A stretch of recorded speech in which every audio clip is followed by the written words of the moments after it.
സ്വാഗതം മീഡിയ ഗ്രാമത്തിലേക്ക്.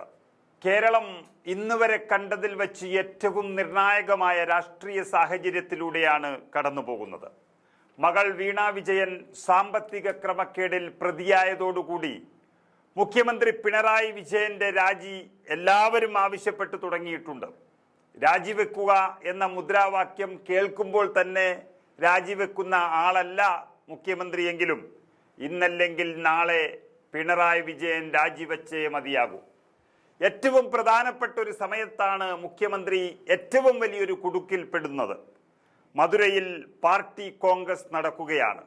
അതിനിടെയാണ് മുഖ്യമന്ത്രി പിണറായി വിജയനെയും CPM-നെയും വെട്ടിലാക്കിക്കൊണ്ട് വീണ വിജയനെതിരായി സീരിയസ് ഫ്രോഡ് ഇൻവെസ്റ്റിഗേഷൻ ഓഫീസ് അഥവാ SFIO അന്വേഷണ റിപ്പോർട്ട് നൽകിയിരിക്കുന്നത്. അതിന്റെ അടിസ്ഥാനത്തിൽ പ്രോസിക്യൂഷൻ നടപടികൾക്ക് കേന്ദ്ര കമ്പനികാര്യ മന്ത്രാലയം അനുമതി നൽകി എന്നതും ഏറ്റവും പ്രധാനപ്പെട്ടതാണ്. തട്ടിപ്പ് നടത്തിയിട്ടില്ല എന്ന് CPM-ഉം തന്റെ കൈ ശുദ്ധമാണെന്ന് മുഖ്യനും 100 വട്ടം പറഞ്ഞുകൊണ്ട് നിന്നിട്ടും ഇതുവരെ പറഞ്ഞതിൽ നിന്നും കൂടുതൽ പണം തട്ടിപ്പ് നടത്തിയെന്ന് കണ്ടെത്തിയതാണ് ഇപ്പോൾ തെളിഞ്ഞത്.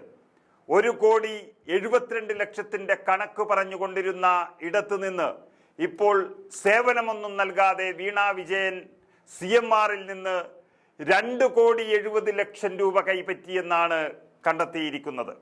പ്രതികൾക്കെതിരെ 10 വർഷം വരെ തടവ് ശിക്ഷ ലഭിക്കാവുന്ന വകുപ്പുകളാണ് എല്ലാം ചുമത്തിയിരിക്കുന്നത്. അകത്തു പോകുക തന്നെ ചെയ്യും. മുഖ്യമന്ത്രിയുടെ മകൾ Veena, CMRL MD Sasidharan Kartha, CMRL CGM P Suresh Kumar അടക്കമുള്ളവർക്കെതിരെയാണ് പ്രോസിക്യൂഷൻ അനുമതി നൽകിയിരിക്കുന്നത്.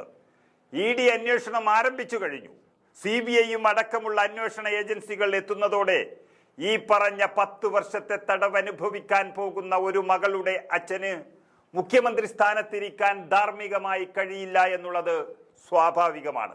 തദ്ദേശ നിയമസഭാ തെരഞ്ഞെടുപ്പ് അടുത്തെത്തി നിൽക്കുന്നതോടെ അങ്ങനെ ഒരു മുഖ്യമന്ത്രിയെ ആ കസേരയിൽ ഇരുത്താൻ CPM-ഉം തയ്യാറാകില്ല എന്നുറപ്പായി കഴിഞ്ഞിരിക്കുന്നു. അവർ ചർച്ചകൾ തുടങ്ങിയിരിക്കുകയാണ്. അതായത് CMRL, എംപവർ ഇന്ത്യ എന്നീ കമ്പനികളിൽ നിന്നാണ് വീണയും അവരുടെ എക്സാലോജിക് കമ്പനിയും പണം കൈപ്പറ്റിയിരിക്കുന്നത് എന്ന് SFIO വളരെ വ്യക്തമായി റിപ്പോർട്ട് നൽകി കഴിഞ്ഞു. ഒരാൾക്കും വായിക്കാൻ കഴിയാത്ത റിപ്പോർട്ട്.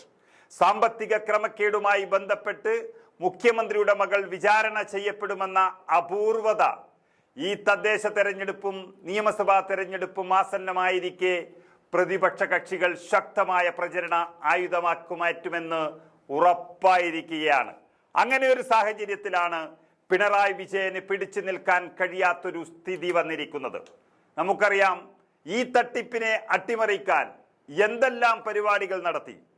അന്വേഷണം സ്റ്റേ ചെയ്യണമെന്നാവശ്യപ്പെട്ട് എക്സാലോജിക് എന്ന വീണയുടെ കമ്പനി കഴിഞ്ഞ ഫെബ്രുവരിയിൽ കർണാടക ഹൈക്കോടതിയെ സമീപിച്ചെങ്കിലും ആ ഹർജി തള്ളിക്കളഞ്ഞു. കരിമണൽ കമ്പനിയായ CMRL കൂടാതെ വീണയുടെ കമ്പനിയുമായി ഇടപാടുകൾ നടത്തിയ മറ്റ് 8 സ്ഥാപനങ്ങളുടെ വിവരങ്ങൾ കൂടി പരാതിക്കാരനായ ഷോൺ ജോർജ് SFIOക്ക് കൈമാറിയിരിക്കുകയാണ്. ഈ സ്ഥാപനങ്ങളിൽ നിന്നും ചെയ്യാത്ത സേവനത്തിന് വൻ തുകകളാണ് കൈപ്പറ്റിയിരിക്കുന്നത്. തുടർന്ന് എക്സാലോജിക് കമ്പനി വലിയ തുകയുടെ സാമ്പത്തിക ഇടപാട് നടത്തിയ മുഴുവൻ കമ്പനികൾക്കും സ്ഥാപനങ്ങൾക്കും SFIO 2024 മാർച്ചിൽ നോട്ടീസ് അയക്കുന്നതാണ് നമ്മൾ കണ്ടത്. അതായത് പഴുതുകൾ അടച്ചുള്ള അന്വേഷണമാണ് അവർ നടത്തിയത്.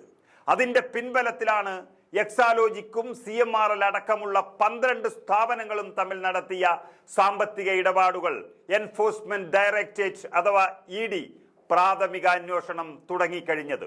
അവർക്കും ഇനി കള്ളക്കളി നടത്താൻ കഴിയില്ല. കാരണം റിപ്പോർട്ടുകളെല്ലാം ഭദ്രമായി SFIO നൽകിക്കഴിഞ്ഞു. KSEDC-ക്കും ഓഹരി പങ്കാളിത്തമുള്ളതിനാൽ CMRL അനധികൃത പണമിടപാട് നടത്തുന്നത് പൊതുഖജനാവിൽ നിന്നും പണം കൊള്ളയടിക്കുന്നതിന് തുല്യമാണെന്ന് രജിസ്ട്രാർ ഓഫ് കമ്പനീസ് ഹൈക്കോടതിയെ അറിയിച്ചിരിക്കുന്നു. അതായത് പച്ചയ്ക്ക് ഒരു കള്ളം നടത്തിയതിന്റെ തുല്യമായി ഇത് മാറിയിരിക്കുന്നു. അല്ലെങ്കിൽ ഒരു കളവും മോഷണവും നടത്തിയതിന് തുല്യമായി ഇത് മാറിയിരിക്കുകയാണ്. SFIO അന്വേഷണം തടയണമെന്ന ഹർജി കർണാടക ഹൈക്കോടതി തള്ളിയതോടെ എക്സാലോജിക്ക് ദില്ലി കോടതിയിൽ ഹർജി സമർപ്പിച്ചു. കേസിൽ വാദം പൂർത്തിയാക്കി വിധി പറയാനിരിക്കെ ജഡ്ജി സ്ഥലം മാറിപ്പോയതോടെ വീണ്ടും വാദം കേൾക്കേണ്ട ഒരു നിലയിലെത്തി. എന്നാൽ തുടർ നടപടി റദ്ദാക്കണമെന്ന ആവശ്യം ഹൈക്കോടതി അംഗീകരിക്കാതെ വന്നതോടെയാണ് SFIO അതിവേഗത്തിൽ നീക്കം നടത്തിയതും വീണയ്ക്കും അച്ഛനും കുരുക്കിട്ടതും. ചുരുക്കി പറഞ്ഞാൽ പിണറായി വിജയന്റെ മകൾ തട്ടിപ്പ് നടത്തിയെന്ന് പകൽ പോലെ വ്യക്തമായിരിക്കുന്നു. അതുകൊണ്ട് മറ്റന്വേഷണ ഏജൻസികൾക്ക് അത് നിഷേധിക്കാൻ ഒരിക്കലും കഴിയില്ല. ഇനി ശിക്ഷ വരാൻ മാത്രമാണ് ബാക്കിയുള്ളത്. അങ്ങനെ ഒരു സാഹചര്യം ഇരിക്കെ പിണറായി വിജയൻ എത്ര പെട്ടെന്ന് രാജിവെക്കുന്നുവോ അത്രയും പാർട്ടിക്ക് നല്ലത്. വരാനിരിക്കുന്നത് 2 പ്രധാനപ്പെട്ട തെരഞ്ഞെടുപ്പുകളാണ്. പ്രതിപക്ഷത്തിന് മറ്റൊരായുധം വേണ്ട എന്നിരിക്കെ രാജി തന്നെയാണ് ഏക പോംവഴി.